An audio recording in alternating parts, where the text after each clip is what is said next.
Hello there, Lunar Squadron, and welcome back to the channel. Today, we got a very exciting and surprising update out of Ubisoft as they posted some brand new gameplay for Star Wars Outlaws. This footage is all about the planets and environments that you will be exploring in this game. We got a ton of new footage of Akiva, Tatooine, Toshara. However, there was one glaring omission, and today we're gonna sit down, we're gonna break it all down, walk through it. But first, if you're new to the channel, we would love to have you as always. The way to do that, just go down below this video, hit that little subscribe button, the bell notification right on next to it. It'll notify you every single time that Andreas and I upload. And if you would like to take this conversation beyond the comment section on YouTube, make sure to head over to Twitter and follow us at Lunar Squadron, or jump into our Discord server. All of the information for that will be down below. Now, with all that out of the way, Andreas, you ready to talk about some new gameplay of the planets in Star Wars Outlaws? Oh yeah, let's do this, guys.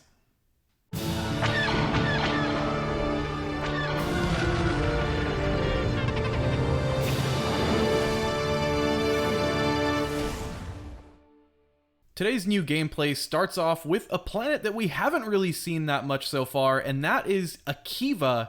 I just want to kind of go frame by frame through a few of these new Akiva shots, starting off with this shot of one of our favorite creatures in Star Wars, and that is the Kowakian monkey lizard. This is not Salacious B. Crumb unless he's gone on a field trip, but he's just chilling there above a couple people who are just enjoying their meal out here in Akiva. Nick, do you think this is Mira or not Mira? I do think this is Mira. I think that's going to be the city, unless they have a couple other cities that they've developed for this game. And I do love that this gameplay does start with Akiva, because I think this is one of the planets that we've been wanting to see more of. Like you said, we haven't seen a lot of it. We've seen a lot of Tatooine now. We, of course, have seen a lot of Toshara and Kijimi. That's what we played, and that's what we've been showcasing. But we haven't seen much of Akiva. And one thing that I'm noticing immediately is we're in a different environment here. Most of what we've seen from Akiva has been around nighttime, and it's raining, and it is still raining throughout the sequence, but it is nice to see this during a different time of day. It's still cloudy, but it's not as cloudy. It's just nice to see that the environments will be changing on some of these other planets. That's something we did notice about Toshara. It's cool to see that's going to be the case with Akiva. Yeah, we do know that the rain is going to be a hallmark feature of at least Mira, the capital of Akiva, because that has always been a keystone feature of that city. So we know that it's always going to have that rainier environment. And one thing I want to see is, how are we going to vary that up? Is it different types of rain? Is it going to storm? Are there going to be lightning storms? Because that would look really cool. And here it looks like it's pouring a little harder than that last sequence. Here you can see that downpour of water is affecting our main character, Kay here. Her hair looks damp. Her clothes look damp. And this is something that we noticed in our playthrough. Notably, when I fell off of my speeder and into a puddle, I noticed that her hair was wet, her clothes were drenched, and I liked that that was a feature in this game, because that's something that we come to expect at this point out of open world games. So it's nice to see that attention of detail returning for this one, and we get a nice little marketplace area here in Mira. I'm hoping that Mira is as packed, if not more packed, than Miragana, because I'm excited for the urban populated environments that this game is bringing to the table with Star Wars, because we haven't really seen overly populated city areas in Star Wars games recently, and it's a nice turn of pace for this game to finally see that. Yeah, I don't know what it is about marketplaces in Star Wars that I find so appealing, but I'm really excited to go through the Akiva market. I don't get it. I don't feel this way about other games. It's just something about this IP and this sort of environment. You're just going to see a lot of cool aliens and species and things. Very excited to go through here, and I agree with you. I'm excited to see how populated it is. I think that is one thing that really stood out to us during our time playing the game, was just how alive the cities were, and I'm excited to see what that is for Mira in this game. And then, of course, Andreas, this is actually a very popular location, or a very well-known location in Star Wars, isn't it? Yeah, I mean, if you read the Aftermath trilogy, you might be familiar with this, but and also I guess you would have to read the Arabesh on the top of the building, which says the Alcazar. And if you had read at least the first of the Aftermath trilogy, which is the novelizations between episodes 6 and 7, I think they released in the lead up to episode 7. It was kind of like a, hey, get yourself hyped for episode 7 book, and that contained the Alcazar, which is a cantina on Akiva in the capital city of Mira. So I'm really excited to finally explore the Alcazar and Mira in this game. And here we actually get our first look in the inside of the Alcazar, which, who knew, it looks exactly like the Rainforest Cafe. Yeah, it does. I mean, this is Star Wars Rainforest Cafe, confirmed. I'm really excited to see this. One thing I really am liking about the cantinas in this game is that each one brings a different vibe that you can kind of associate with its planet. Like, the cantina in Miragana looks like it should be on Toshara, and of course, the cantina in Tatooine, that one we all know and love, makes sense. It looks like it belongs there. And of course here we have more of a tropical jungle type vibe with Akiva, and that's exactly what we're getting out of the cantina. So I just love that we're getting a different vibe from each one, and they all match their locations. That is really cool detail. Yeah, and then here we get just a couple more angles of Akiva.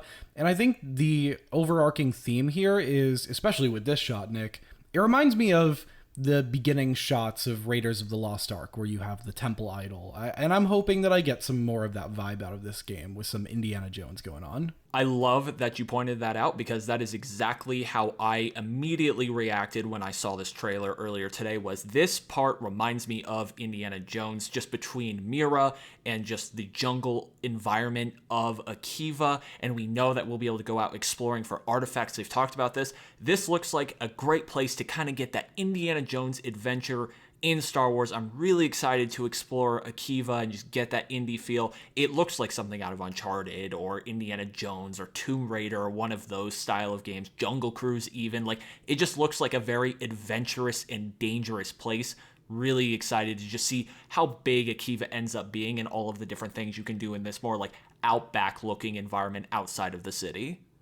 And speaking of outback environments, I think the other of the larger environments or larger open worlds in this game, if I had to guess, is going to be Toshara. Nick, we've explored Toshara, so we have an idea of the scale for this map. Here we get a shot of Miragana, and this isn't too much new stuff here because, of course, we've explored this area at least for a few hours at this point. But one of the things that I do want to focus on is the lighting, the dynamic lighting and time of day system, particularly this shot here, Nick. How cool is this? I love this shot. This is probably my favorite shot in the entirety of the trailer. And one thing I do love about Toshara that hasn't been talked a lot about is just the wind. I know that that's something that Massive has talked about, is like they utilize, the people on Toshara utilize the wind for power and stuff like that. I just love how alive this environment feels. And I want to focus on this next shot after Kay is walking, where you get the more kind of 1,000-yard view of this shot here on Toshara. And that is just taking the environment. I love that you have that ship up there in the upper atmosphere with the contrail trailing it, and you have the light hitting it, and then the wind and the clouds and the smoke. And one thing that we've really talked about with this game, especially on the NPC side, is how we want open world games to have a lot of NPCs to make these games feel alive and make it feel dynamic. But one thing that we don't really talk about, but I am noticing with this game, is just how alive the environments are, how dynamic they are. They're not static. Like, you see that wind and the smoke and the clouds, and things are moving and interacting with each other, and you have the rain on Akiva and the lightning storms, and it just makes these environments feel alive and these planets feel alive. And then when you add that in with all of the different NPCs and the things they're doing and how packed these cities are, at least Miragana was when we experienced it, and Kijimi was pretty dense, it's just going to make a very alive feeling open world. And that is one of those things, we've talked about this with games we've covered in the past, that is one of those things that can separate open worlds from being a kind of open world to a very good open world. That's something that Starfield really suffered from.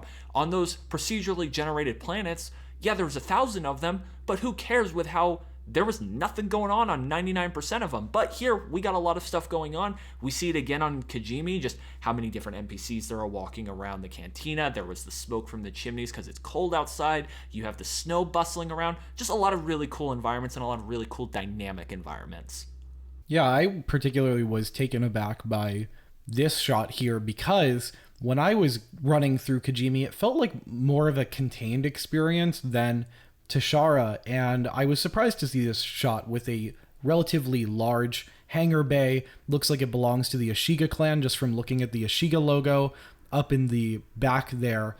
And I just never expected a larger area like this, and it gets me hopeful that there are potentially larger set pieces throughout Kijimi in this game that we haven't seen just by scraping the surface of running around Kijimi for the better part of an hour. Yeah, and that's one thing we talked about in our preview video, is that there were areas of Kajimi City that we were not allowed to access in that build, and we were hopeful that that would mean that there was a lot more explorable area, and it looks like there's going to be some sort of underground hangar area at least, so that's going to be really cool. And it also presents perhaps the idea of, if there's an underground component to Kajimi, perhaps there's tunnels and other underground areas we can explore. I'm just very interested on getting back to Kajimi City once we get the final release build, and getting to explore those areas that we were just not allowed access to in our preview, because I like this city. It didn't seem like the biggest area in this game, but it for sure has more to it than we got to experience. Also, this reminds me of some of the larger set pieces that we encountered throughout Miragana, which I remember when those set pieces opened up, particularly they were like stealth set pieces. I was like, how did you fit this whole area in Miragana? Because Miragana looks moderately sized from the outside, but then I was very surprised how large some of those restricted area set pieces were in Pike territory. And then coming up next, we have Tatooine, and of course we had a dedicated Tatooine breakdown or extended gameplay segment of Tatooine. So it's always nice to see more of Tatooine here. This first shot, we see the famous Ubrikian trade tower, which, as you know, has a very special place in Lunar Squadron history. Right, Nick? Yes, it does. We climbed this tower in our LEGO Star Wars preview coverage. I don't want to say we were the first to cover this or to climb this tower. We were the first to climb the tower. All I'm saying is, like, find me another part of Star Wars media where someone's climbing that tower and I will kowtow, but I'm just saying, I think we were the first. Yeah, find an earlier video on YouTube of somebody climbing the Ubrikian trade tower, and I will concede that we are not the first. But anyway, here we have a stormtrooper riding a dewback, and Nick, I love this shot because it is a full-scale shot of Jabba's palace at night. Really shows the larger scale of Jabba's palace. This isn't just a model of Jabba's palace here. This is full-blown Jabba's palace, and I'm here for it. Yeah, Andreas, one thing I am really interested to see is just how the palace in this game compares to what we experienced in LEGO Star Wars: The Skywalker Saga. As you guys all know, this palace was explorable in that game, but it wasn't very robust. There wasn't a whole lot going on. It was cool to see, but I am excited to see how many levels there are to explore, just how explorable it is going to be in Outlaws, just another iconic location for us to experience. And Andreas, we're seeing Tatooine at a different time of day. We're seeing it pitch black, the moon is out. That is really cool. Again, we know that there will be some sort of day-night system in this game, but we don't know how dynamic it is going to be. But we will be seeing these locations in a bunch of different environments, atmospheric conditions, and times of day. You know, one thing that I am curious about with Jabba's palace is, you mentioned it was explorable in LEGO Star Wars: The Skywalker Saga. I think it was explorable light because you could explore the outer areas of Jabba's palace, and then you could launch the mission that was within Jabba's palace, but you couldn't freely go around the palace or the levels. And so I'm hoping that we do get to explore fully and completely, without any barriers, all of the different floors and levels and areas and hidden compartments within Jabba's palace. I think you could make a whole game about Jabba's palace if you want to, because it does look like it has all of the intricate trapdoors and everything. And I want to see all of that. I want to explore this palace. I want it to be an open world in and of itself. And I'm hoping that I'm not expecting too much out of that with that expectation, but that is what would blow me away if this game accomplished that. Yeah, I agree completely. And then we get another great shot, again at a different time of day. We're here at the binary sunset. You can actually see one of the suns almost below the horizon. And we have this cool outpost area, Andreas. And I know that is one thing that we're going to be able to experience a lot on Tatooine as we are going through the great sand dunes and just across the planet, is there'll be these outposts we can come across and find. And that's going to be really cool to just see what's going on in these small little towns. Yeah, it reminds me of a little cluster of say, like a homestead. It reminds me of Lars Homestead, which I wonder if we will get the Lars Homestead somewhere in this world. That would be really cool. And here we get a look at not the Mos Eisley Cantina, but another cantina on Tatooine, which just shows the scope of Tatooine is large enough to have multiple cantinas. This one looks even bigger than the Mos Eisley Cantina in scale, so I hope that is promising for the actual scale and scope of Tatooine. Of course, we have not gotten the opportunity to free roam Tatooine as of yet. Our gameplay playthrough was limited to Toshara and Kajimi and an Imperial space station, so I'm hoping that Tatooine is as large as it looks here in this shot. You have a large sand crawler in a canyon. This looks like a really interesting shot. And again, I'm hoping that's promising for the scale of Tatooine in Star Wars Outlaws. I love this sequence. It reminds me of the Kobo sequence with the Sandcrawler. I love how multi-level it is. There's a lot of just like, you know you're going to be able to go down there and go up to the Sandcrawler, and then here you are above it. I love this. I love when open worlds have the multi-level and the verticality to it, and I love this. And then this next shot, Tusken Raiders, Andreas, and a Bantha. This is a really cool shot. Like, we're going to have Tusken Raiders in this game. I think that is something we were expecting just because Tatooine, but it's really cool to see it. And one thing that is perhaps interesting that people might have missed about this shot, Kay and Nix are walking freely in the background through this Tusken Raider camp, and that brings up a very interesting conversation about just Tusken Raiders in this game, especially just given how Star Wars has approached Tusken Raiders. If you guys remember back to the original trilogy, Episode 4, Tusken Raiders, not very nice. Episode 2, I don't think I need to explain to you what they do to Anakin's mom, not very good. And then all of a sudden, we get into the newer modern era of Star Wars, and we can have a relationship with the Tusken Raiders. And that is something that I feel like is very new, and that they will be playing into in this game. And it'll be interesting to see what that dynamic is that Massive takes with the relationship with Tusken Raiders. Will it always be friendly? Can you ruin it? I think there's just a lot of potential here with that relationship.